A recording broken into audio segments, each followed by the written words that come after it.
को प्रणाम। विषय है भारत में नारी जागरण का इतिहास। हमारा कोई इतिहास नहीं है।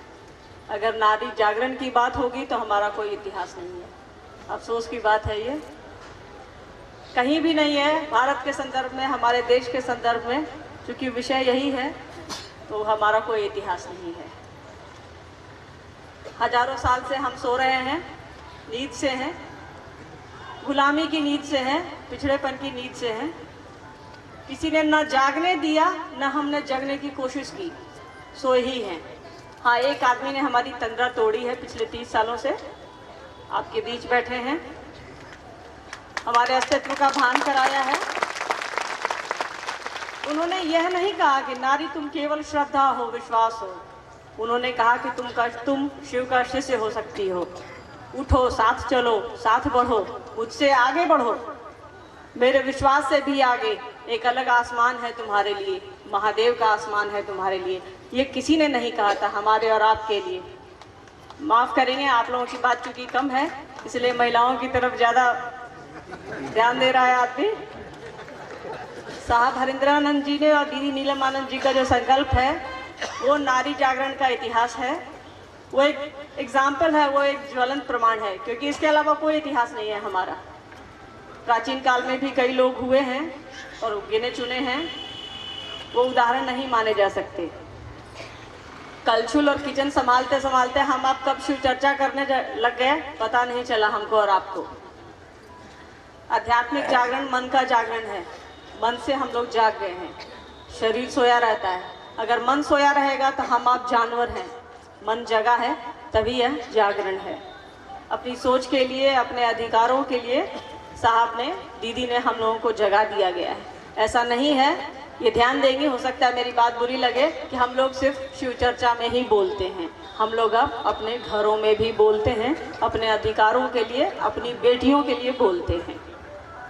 इतिहास प्राचीन काल से चला आ रहा है, कुछ है नहीं पर कुछ गिना चुना है। जैसे ऋग्वेद में बच्चों ने भी, साहब के निर्देशन में बच्चों ने पाठ किया है ऋग्वेद ऋचाओं का, तो वहाँ से आप देख सकती हैं, आपने सुना है। कुछ महिलाएं थी 4-5 जिन्होंने ऋचाओं की, संस्कृत श्लोकों की रचना की है। उनकी संख्या कम थी। राजा कोई नहीं हुए, पुत्र राजा हुआ, उसकी देखभाल हम लोगों ने की, उसका संरक्षण किया, तो हम लोगों को संरक्षिका कहा गया, महिलाओं को संरक्षिका कहा गया। राजा किसी ने नहीं बनाया हम लोगों को। इतिहास नहीं है, इतिहास हम बनाएंगे जरूर।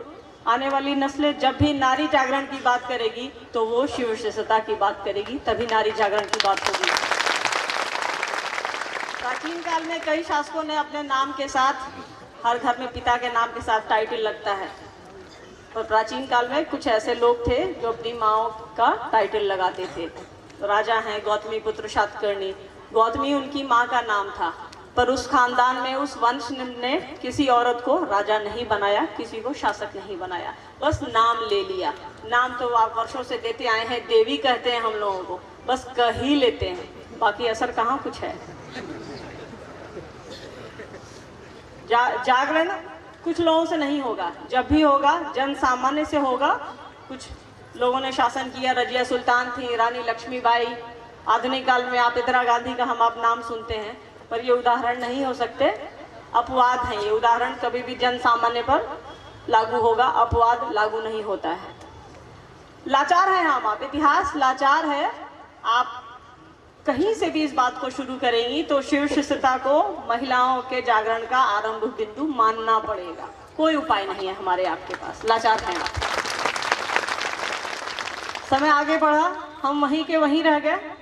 घर आंगन की दहलीज कभी पार ही नहीं कर पाए, न मन से, न सोच से, न बोली से। पार किए पिछले 3 दशक से, दहलीज भी पार किए, लोगों का दिल भी पार किए, सब कुछ पार किए। अपनी चौखट को हमने पार किया, गुलामी की जंजीर को तोड़ा, साहब दीदी के निर्देशन में ही, उनके संकल्प की छांव तले। साहब ने कहा कि शिव शक्ति के बिना कुछ नहीं है, शास्त्र कहता है। शास्त्र ही नहीं, आपका और हमारा समाज भी यही कहता है। आप देखिए, महेश्वर के पहले उमा आती हैं, आप शंकर को पूजेंगी तो पहले गौरी आएगी। ये साहब ने ही हम लोगों को बताया, दीदी ने ही हम लोगों को बताया। शिव की शिष्यता ने हमारी आपकी चाल तेज कर दी है। हम लोग जिस मध्यम गति से चलते थे कछुए की चाल से, कुछ तो चल ही नहीं पाए, कुछ चले भी तो धीमी गति थी, बहुत स्लो चलते थे। पर शिव की शिष्यता ने हमारी रफ्तार तेज कर दी है। हम लोग सुपरसोनिक उड़ा रहे हैं, मेघ उड़ा रहे हैं। एक तरफ हमारे शास्त्र स्त्रियों की पूजा करते हैं, दूसरी ओर नियोग बताने की जरूरत नहीं है कि नियोग क्या है, सती प्रथा क्या है। हम लोग उसको मानने के लिए विवश थे, विवश हैं। रामचरितमानस हमारे घर में पूजित है, सबके घरों में होगा। किसी ने सोचा है कि हम लोग रामचरितमानस को पूजते हैं, उसमें आपके बारे में क्या कहा गया है? कहा गया है कि आपको पीटा जाए, बिना पीटे हम आप ठीक नहीं हो सकते, सुयोग्य नहीं हो सकते। मिट्टी है हम कि हमको पीट करके ठीक किया जाएगा। धन्य हैं हम आप, इसमें दो राय नहीं है। बरखा भाभी ने कहा ना कि हाँ धन्य हैं हम लोग, इसमें कहीं से कोई दो राय नहीं है कि कुछ भी कह दिया जाता है, कुछ भी सोच लिया जाता है, कुछ भी आरोपित कर दिया जाता है, हम आप भेड़ चाल चलने लगते हैं। उसी रामचरितमानस में कहा गया है कि तुम ताड़न के अधिकारी हो कि जब तक तुमको पीटा नहीं जाए तुम सुयोग्य नहीं हो सकती। स्मृतियां भी हमें कोई अधिकार नहीं देती, एक दो हैं गिनी चुनी जिसमें अधिकार है, तो वो भी बहुत आंशिक है, न के बराबर है। पवित्रता और शुद्धता का हिसाब किताब भी हमारे ही साथ है, व्याख्या करने की आवश्यकता नहीं है। महादेव साहब ने इसको बिल्कुल निरस्त कर दिया, महादेव के गुरु स्वरूप ने इसे बिल्कुल निरस्त कर दिया। साहब ने कहा आप जैसे हैं, जिस अवस्था में हैं, शिव के शिष्य हो सकते हैं, उनसे दया मांग सकते हैं। सारी धारणाएं स्वतः खत्म हो गई। और क्या चाहिए हमको और आपको, बताइए। दया मांगनी है, कहीं भी मांगिए, कभी भी मांगिए। बीच में न पूजा आती है, न कोई कर्मकांड आता है, न पवित्रता, न स्नान आता है, कुछ भी नहीं आता है। यही जागरण है, हमारा और आपका जागरण है, यही नारी जागरण है। वरेण्य गुरु भ्राता के बाद हमारे लिए दीदी का नाम एक उदाहरण है। वो एक थी, उनसे हम आप हुए, हजारों लाखों हुए। शिव शिष्यता के माध्यम से नारी जागरण के प्रयास में दीदी का नाम अविस्मरणीय है। इतिहास इसको भूल नहीं पाएगा, हम आप इसको भूल नहीं पाएंगे, न आने वाली नस्लें भूलेंगी। हमारे घर की स्थिति तो आपको अभी बरखा भाभी ने बता ही दिया। सहमत होंगी हमारे घर की महिलाएं। हम लोग कुछ बोलते हैं, भैया बोलो या डॉक्टर साहब कुछ बोलते रहते हैं, इवन कई बार चिल्लाते भी रहते हैं, साहब मौन रहते हैं। बोलेंगे बरखा आपको क्या चाहिए, निहारिका आपको क्या चाहिए, लवली आपको क्या चाहिए। ये स्थिति है हमारे घर की भी।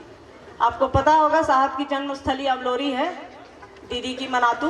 क्या किसी ने सुना है कि अवलोरी में शिव गुरु महोत्सव हुआ है? हम लोग नहीं जानते कि कोई महोत्सव हुआ है, मेरी जानकारी में तो नहीं है। पर मनातू कई महोत्सवों का साक्षी है। ये है नारी जागरण का उदाहरण। साहब का मानना है चैरिटी बिगिंस एट होम। नए नेक काम की शुरुआत घर से होनी चाहिए, इसलिए हम लोगों को थोड़ी विशेष छूट रहती है कि आप लोगों की जो इच्छा हो, जो सोच है, जो समझ है, वो कर सकते हैं। वो होता आया है, होता रहेगा। और देखिए साहब का परिवार 3 से बढ़ करके 3 करोड़, आगे आने वाले वर्षों में न जाने कितने करोड़ हो जाएगा। और यही स्थिति पूरे परिवार की रहेगी, जिसमें हम आप शामिल हैं, जो एक नई क्रांति लिख रहा है, एक नए युग में प्रवेश कर रहा है। दीदी के साथ, साहब के साथ, उनके आशीर्वाद के साथ। शिव की शिष्यता की छाँव में आइए हम सभी जागृत हों, समाज जागृत हो। हम लोग जाग चुके हैं, थोड़ा और जागने की ज़रूरत है। वो साहब दीदी के आशीर्वाद से, महादेव की दया से ही होगा।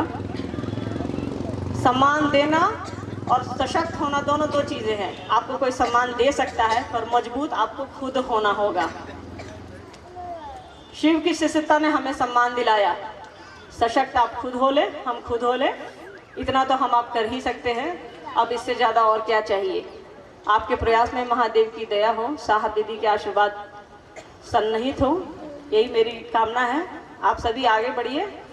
नारी जागरण का दौर यहीं से शुरू करते हैं। साहब ने जो झंडा दिया है, दीदी ने जो झंडा दिया है, एक नए इतिहास को लिखते हैं और एक नया इतिहास हम ही लिखेंगे और हम ही लिख रहे हैं। इतिहास यहीं से शुरू होता है नारी जागरण का। आने वाली नस्लें जब भी नारी जागरण के इतिहास की बात करेंगी या हमारी आपकी तरह अगर कोई संगोष्ठी होगी तो उसमें शिव शिष्यता के साथ ही इसकी बात शुरू होगी और वहीं खत्म भी होगी, इसमें दो राय नहीं है।